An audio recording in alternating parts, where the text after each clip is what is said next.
years from the conservative side. And I can't wait to interview Senator Tom Cotton.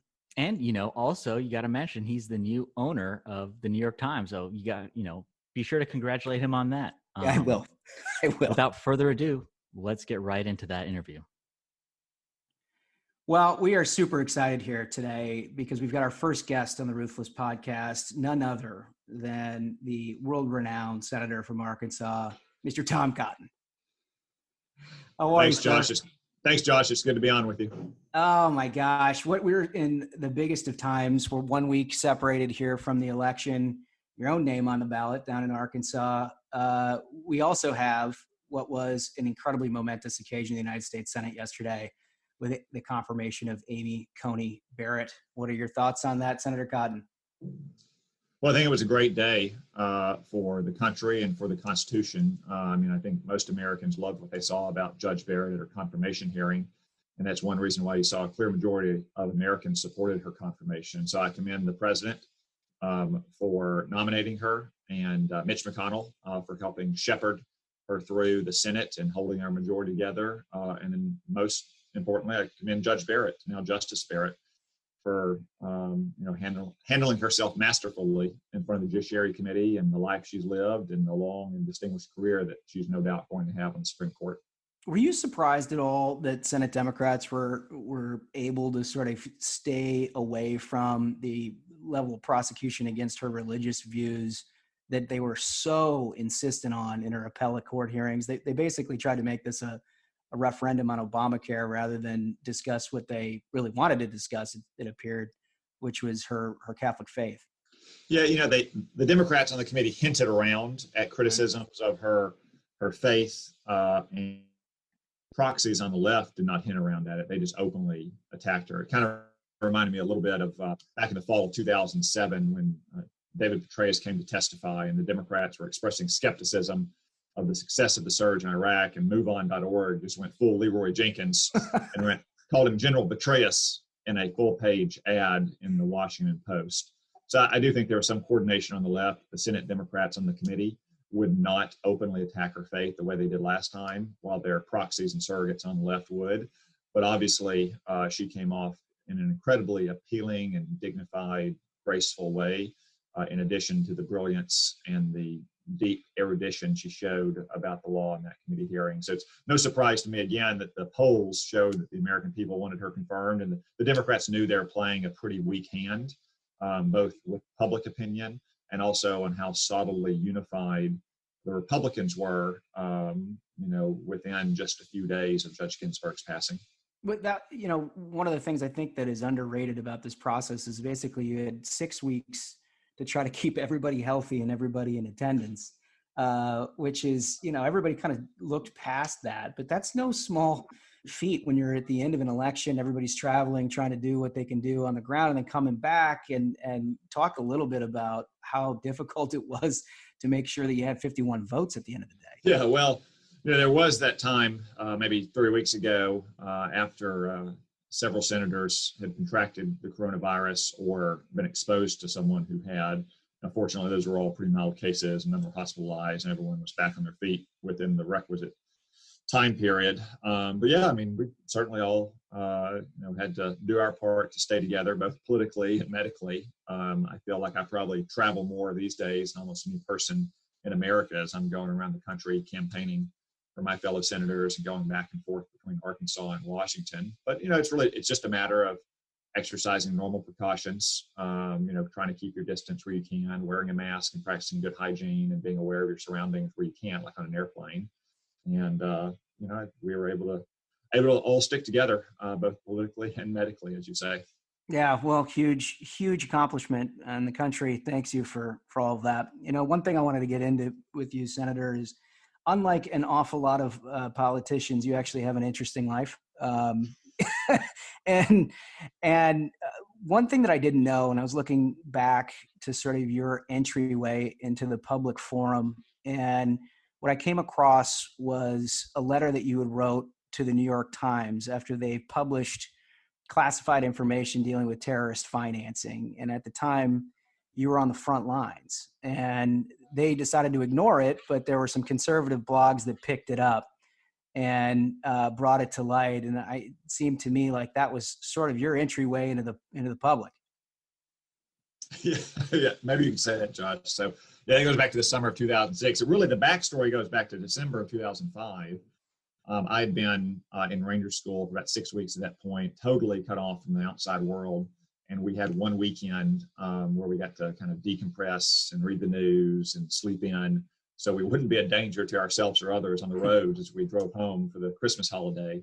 And the first news story I read that December of 2005 was the New York Times disclosing the highly classified, highly successful terrorist surveillance program. And I was just appalled at that. And you fast forward 6 months later, and when I was in Iraq in 2006, the New York Times did it again. They disclosed something known as the SWIFT program, an international finance consortium that helps settle payments and transactions across international borders, and how we were using the SWIFT program to help track terrorist financing.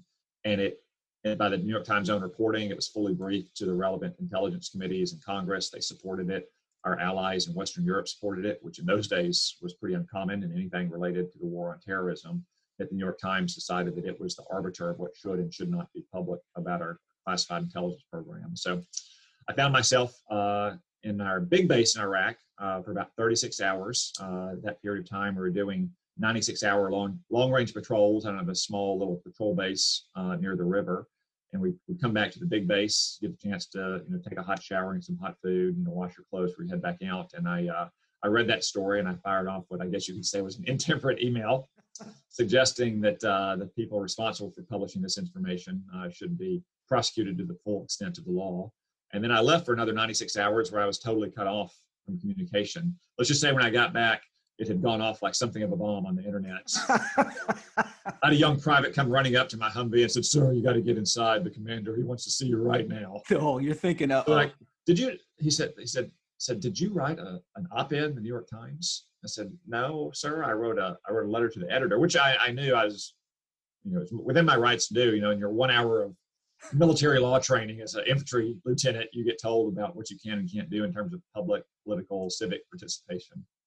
So I had to go up to the battalion headquarters to meet the battalion commander. And I was very worried at this point that, I might actually lose my platoon just, a month or two after having it and after having waited all those years to get to where I was. Fortunately, he was up in the green zone that night. So I had the long sleepless night, dozed off finally, woke up, had an email in my Army inbox from a colonel at the Pentagon. And all it said was, "Hey, LT, I thought you might like to see the message below." And he had forwarded a message from Pete Schoomaker, who at the time was the chief of staff of the Army, the senior general in the Army. And the distribution list was something like all Army generals and colonels. And General Schoomaker had linked to my letter and said, "These are wise words about operational and information security from one of our brave lieutenants on the front line. Disseminate out to the lowest level." Oh my gosh, you're just like that, you're off the hook. So I saw my battalion commander later that day, and he kind of said, "Come over here." And he said, "Tom, I saw your letter." He said, "Did you see the chief's note about it?" And I said, "I did, sir." And he said, "Yesterday I was supposed to chew your ass out, right?" And I said, "Yes, sir. I heard that." He said, "Today I'm supposed to punch you on the shoulder and tell you, attaboy, go get them, right?" And I said, "I wasn't sure, but I was hoping it'd be something like that, sir." And so I'll tell you what. This is your lesson. Learn from this, Tom. You didn't do anything wrong. I would never myself or allow one of my other commanders to do anything to suppress the rights of my soldiers. But maybe in the future, when you exercise your rights, you should tell your chain of command that you're going to do so. Don't worry, sir. I will not be exercising my rights anymore. One funny side note on that is, this all happened again while I was out on that 96-hour patrol, is a lot on the left, probably some left-wing commentators still with us and trolling on the internet today, said that I was a fiction, I was made up. Apparently, I didn't know this until the time. Tom Cotton is a minor character in The Lord of the Rings. Oh. They said they took this name of a character from Lord of the Rings, and some guy who was a lawyer who gave it all up to go be a infantry officer and join the fight in Iraq. This is all just part of the Bush war machine propaganda effort. Incredible. So you had a lot of classmates and friends that were writing. In fact, one of them, Peter Berkowitz, had been a professor of mine in college. He's now the director of policy planning at the State Department. So they were all writing in to assure everyone that I, in fact, existed. Wow. I didn't expect to go to Iraq and have an existential crisis. I mean, just unbelievable. You know, I'm glad you clarified the Lord of the Rings characters. I'm positive that there's nobody that's listening to Ruthless that was familiar with that Tom Cotton character anyway. So I wasn't either. I appreciate that. That is an amazing story. But continuing in the interesting life of Tom Cotton, I think we've all read about your birthday cakes that do you still do that? Not as much. My wife makes a lot more desserts for our boys now, so we've moved on to pound cakes and pumpkin pie. Although I got to tell you, when you see a nice, fresh sheet cake at Walmart or Kroger or something, it's hard to resist, because that's, my wife and I actually both love that birthday cakes. And the first time, maybe 2 or 3 weeks into dating, we're going to the grocery store because we're going to cook dinner together, and we were in the bakery, like picking up bread or something, and I saw a birthday cake, and I thought I would reveal this about myself, see how she responded. I said, sometimes, Anna, I just buy a cake like that on no particular day just to eat it for dessert. And she looked at me with these wide eyes and she said, "Are you serious?" I said, "Yeah." And she said, "I do that too." Oh, a match made in heaven. Yeah. For those of you who don't know, Senator Cotton had made it a tradition in his life to at least once a week buy a sheet cake. When you go into the grocery store and they have all of the leftover cakes that are sitting there, you wonder, like, did nobody order them? They just make these things up. Well, the consumer for that, and which we all wondered who that might be, is Tom Cotton and his wife, evidently. But who wouldn't? Who doesn't like birthday cake? Like, when you have birthday cake at the office, back when people could go to the office, who didn't take a break, come to the break room? So why wouldn't you just buy it and eat it? I don't understand. It's a very... My wife, her pound cakes and her pumpkin pies are really extraordinary, even better than sheet cake from Walmart. Well, you've upped your dessert game, no question. One thing I know that both you and your wife are super into is Christmas. And I don't mean just like sort of you observe Christmas because, Christians observe Christmas. I mean, you're really into Christmas. I mean, you might be the world's foremost expert on the Christmas rollout. Oh yeah. I know it's still just late October, and according to the ways of our fathers, we would wait until Black Friday to start to decorate and celebrate for Christmas. But seriously, with the threats posed today in the war on Christmas, I don't think we can let our enemies get the jump on us. We have to move preemptively and start decorating and celebrating now if we want to win the war on Christmas. Well, it's a war that's been waged for quite some time, as you know. And in this particular case, you on the front lines of it. I'm hoping that maybe you can give listeners just a little bit of etiquette when it comes to, like, when do we start listening to Christmas carols? When do we start? When's the tree go up? But it seems like there's holiday creep everywhere. I think this year, like Dunkin' Donuts and Starbucks were rolling out pumpkin spice drinks like in mid-August. God bless them. Here we are, like I said, the last week of October. If you've been to Walmart lately, they already have trees up and decorations alongside their Halloween costumes. And of course, Countdown to Christmas on Hallmark Channel has already begun. Now, my wife draws a firm line. She, in between, her work and being a great mom, she's also does, as you might imagine, most of the tasteful decorating in the house. And she's a traditionalist. Halloween until October 31st. And on November 1, it all comes down, and the fall theme Thanksgiving comes up. But on Thanksgiving night, once the boys are asleep, all that comes down, and the Christmas trees and the decorations start going up. Do you sneak in a little bit of the Hallmark Channel early in November? Do you give it just a little preview? On occasion, I do. Yeah. My wife says that you can only watch it for about 7 minutes before you've seen everything, because you can only go like 3 seconds without a shot of Christmas decorations, or else your fellow podcaster, who I'm sure you're about to overtake and reach despite his vast reach, Tony Kornheiser, calls the Hallmark Countdown to Christmas flavored Novocaine for the mind. So, if you want to turn off the shout fests on cable news, you can always just flip over Hallmark, which I would point out, by the way, has like several times the viewership of old repeat Christmas movies that CNN's original program has at any given time. Well, look at the ratings. Hallmark Christmas totally destroys almost every other channel in ratings. I mean, for good reason. It's just quality content, right? It's a big city guy who's down on his luck, meets a gal in a small town, and they get together, and boy, oh boy, there's your Hallmark Christmas. They save the bakery, they save the bed and breakfast, they save the traditional Christmas parade after overcoming the smallest, most easily surmountable obstacle to their relationship ever met by any two people. It is a match made in heaven. I mean, first of all, that cookie cutter gets plowed through. I mean, every single movie, basically the same thing, but they're all gold in my mind. I remember the Wall Street Journal had a story. It's written several stories about the phenomenon, because from a marketing standpoint, Countdown to Christmas really is a phenomenon that Hallmark has created. But it had like their director of content a few years ago writing about how many people send in screenplays for Countdown to Christmas movies, and that every year they end up, some of them, I mean, they do 40 of these movies a year, like filming it year round. So every year, at least some of them, got their genesis from a viewer screenplay. But he said also every year, someone sends in a screenplay that is along the following lines. It was, in the snowiest town in America, it was a Christmas without snow.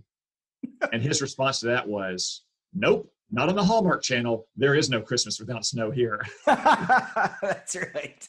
That's right. Well, look, I mean, we're all hoping for the best next Tuesday. If for some horrible reason Republicans come up short and Democrats get their hands on power, we're counting on you for the defense of Christmas. And we're looking at the Defensive Christmas Act, which I believe the minions here will help you write and make sure that we've covered all of our bases. That sound like a deal? As long as we can keep saying Merry Christmas. That'll be line one. All right. So, Senator, we've got 3 questions that we're asking absolutely everybody. And it starts with your last meal on Earth. What would that be? Oh, I'm pretty meat and potatoes guy on this though, so I'd probably go just a good steak, maybe a good baked potato, maybe of course topped off with some birthday cake. Oh yeah, absolutely. For dessert. Second question: if you weren't in politics, what would you be? Well, I'd still be in the Army. It was a tough choice for me to leave the Army when I did. I started, as I mentioned earlier, later in life. I don't think I got in the Army until I was 27, almost 28. So after spending almost 5 years in the Army, I was 33 and close to 33.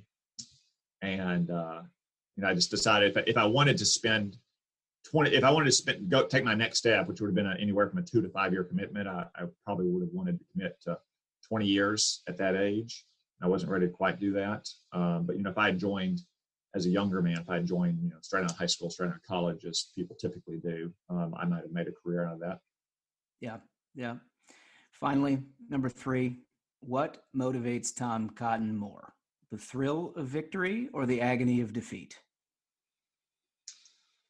The thrill of victory, because we've had a lot of great thrills in recent years. But of course, the agony of defeat is something to be avoided at all possible costs. If anybody watched the 10-part Michael Jordan documentary that ESPN ran back in the spring at the height of the pandemics and the lockdowns, I thought it captured very well just how bad he hated to lose and how far he would go to work and to train to avoid losing.